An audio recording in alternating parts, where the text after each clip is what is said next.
City district کی مختصر تقسیم 2 اور 41 کے درمیان واقع ہے۔ ملتان سیدھی سطح سمندر سے 215 740 کی بلندی پر 5 سنگم دریاؤں کے ذریعے بنائی گئی ہے۔ شکل اسے ضلع بہاولپور سے چلا کے مظفر نگر ضلع سے ضلع ملتان 3721 مربع کلومیٹر کے اطلاع پر اس کے مرکز سے 4 ضلع ملتان شمال اور شمال مشرق میں ضلع کالا، مشرق میں ضلع اور جنوب میں ضلع دریائے چنار اس کے مغربی جانب سے گزرتی ہے، اس کے پاس سٹی ڈسٹرکٹ ملتان 3721 اور اس کی آبادی 50,000 انتظامی طور پر سٹی ڈسٹرکٹ ملتان کو منتقل ضلع چھیالیس میں تقسیم کیا ہے۔ اس کی شاہدی قدم کا مصرف آب کا شیر شاہ کا چڑیا آباد کا ضلع پیر والا کا ملتان سڑک کو ہماری راشٹر سے حصے سے آج گزرتا ہے، حالانکہ ملتان سمجھوڑوں کی وجہ سے لیکن مرکزی شہریات ضلع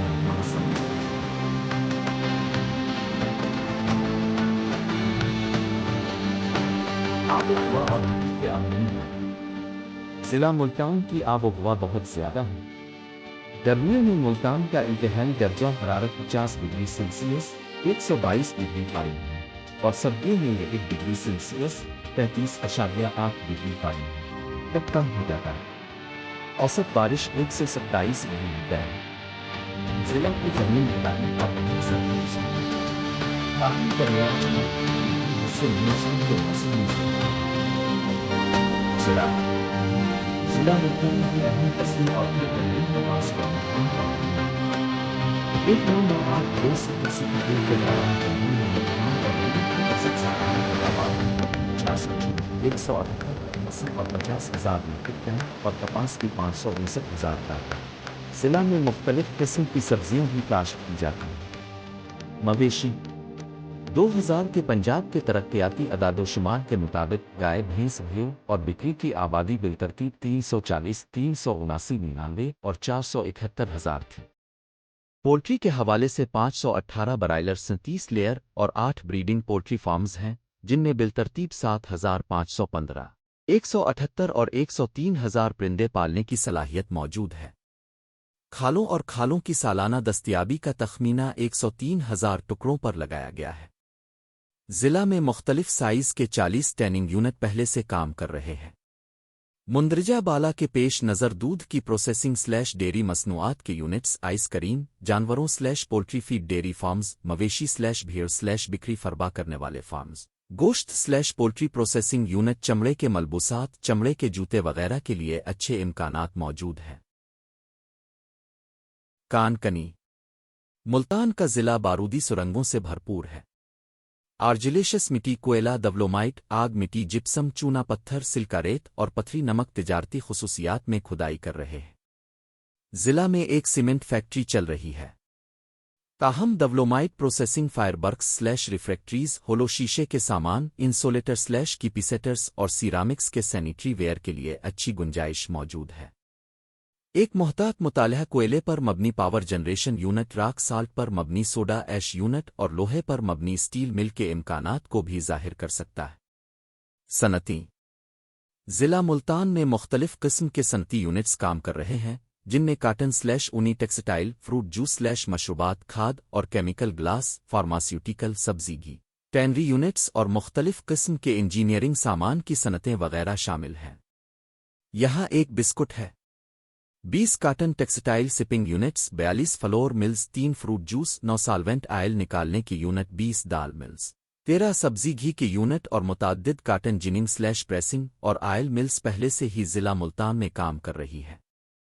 خام مال اور موجودہ زراعت پر مبنی صنعتوں کی دستیابی کے پیش نظر اب بھی ویلیو ایڈڈ ٹیکسٹائل مصنوعات، گلوکوز نشاستہ، پھلوں کے ارتکاز اور کیڑے مار ادویات کی بنیادی تیاری کی وسیع گنجائش موجود ہے۔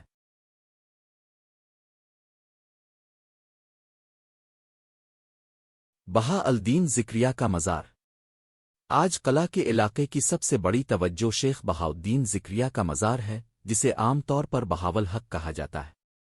ان مقبروں کے بلند و بالا گنبد میلوں دور سے نظر آتے ہیں اور ملتان کی اسکائی لائن پر حاوی ہے۔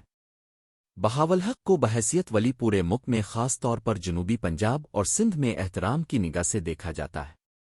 شیخ بہاؤالدین ذکریہ جو بہاول حق کے نام سے مشہور ہیں، 1170 کے لگ بھگ ملتان کے قریب ضلع لیا کے ایک قصبے کوٹ کے روڑ میں پیدا ہوئے۔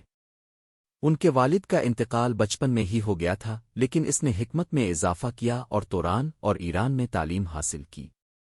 انہوں نے بغداد میں شیخ شہاب الدین سہروردی سے مذہبی ہدایات حاصل کی اور ان کے خلیفہ بن گئے۔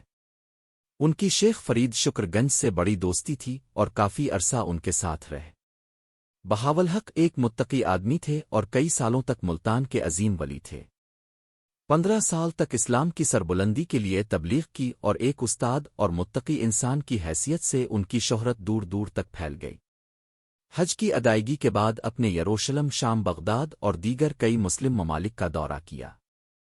اپنی آوارہ گردی کے بعد بہاول حق 1222 میں ملتان میں آباد ہوئے اور بہت جلد ان کی حرمت، تقوی اور علم کا چرچا پورے ملک میں پھیل گیا اور ان کے پیروکاروں کی تعداد ہزاروں میں پہنچ گئی۔ تاہم یہ عظیم انسان 1267 میں اس دنیا سے رخصت ہوا۔ مربع کی نصف اونچائی، جس کے اوپر ایک نصف کرادار گنبد ہے۔ 1848 کے محاصرے کے دوران مقبرہ تقریباً مکمل طور پر تباہ ہو گیا تھا، لیکن اس کے فوراً بعد مسلمانوں نے اسے بحال کر دیا۔ مقبرے میں ولی کی قبر کے علاوہ ان کے بیٹے صدر الدین سمیت ان کی کئی اولادیں بھی موجود ہیں۔ روایت کے مطابق بہاول حق نے بے پناہ دولت چھوڑی، لیکن صدر الدین نے سارا مال غریبوں میں تقسیم کر دیا۔ مزار کے دروازے کے سامنے نواب مظفر خان کی ایک چھوٹی سی قبر ہے، جو سکھوں کے خلاف اپنا دفاع کرتے ہوئے مر گیا تھا۔